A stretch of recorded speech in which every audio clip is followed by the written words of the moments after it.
तो जो पुरुष है वो तो रोज रात में जो सदिया होता है उसके साथ करता है ना। तो जो हम लोगों ने कहा कि अगर पढ़ लेगी लड़की और वो जब शादी होगा लड़का लड़की में, तो जो पुरुष है वो तो रोज रात में जो सदिया होता है उसके साथ करता है ना, तो उसी में और पैदा हो जाता है।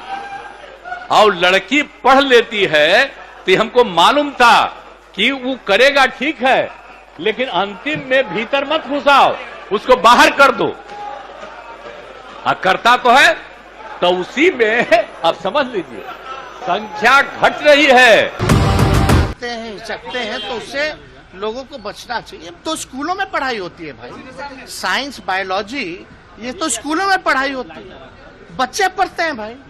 तो हमको लगता है अगर सेक्स एजुकेशन की अगर बात है, उनका कहने का मतलब आबादी कंट्रोल जो है क्या करना है, वो प्रैक्टिकली बात जो भी आती है उन्होंने अपना बात किया। तो इससे लोगों को गलत तरीका में नहीं लेना चाहिए, एतराज नहीं लेना, but it should be more taken as a sex education. सभा जो होती है एक बड़ी सेक्रेट जगह होती है, वो एक आम रोड पर बैठकर या किसी घर में घर की चार दीवार में बैठकर गुफ्तगू करने की जगह नहीं है। वो उसका एक मुकाम होता है, उसका एक इकबाल होता है।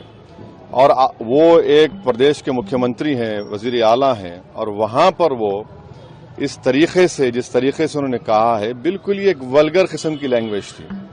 उसको वो कह सकते थे कि जब जितनी महिला ज्यादा पढ़ेंगी वो अपनी औलाद को कब पैदा करना वो तय करेंगे, मगर बजाय उसके इस तरह से बिल्कुल ही एक वल्गर तरीके से उन्होंने जिस तरीके से उसको डिस्क्राइब किया है अपने एक्शन से, अपनी अल्फाज से, ये बिल्कुल ही सही नहीं है।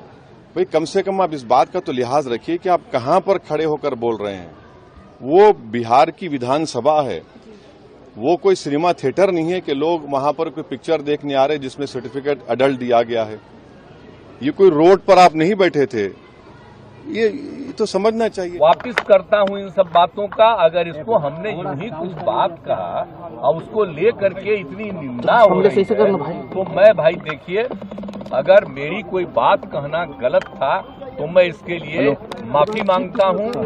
इसको हम वापिस करते हैं, और अगर मेरे किसी बात से कोई इसकी निंदा कर रहा है तो भाई हम वापिस करके और निंदा हम अपने कर लेते हैं, माफी मांगते हैं। मैं माफी मांगता हूं उसके लिए।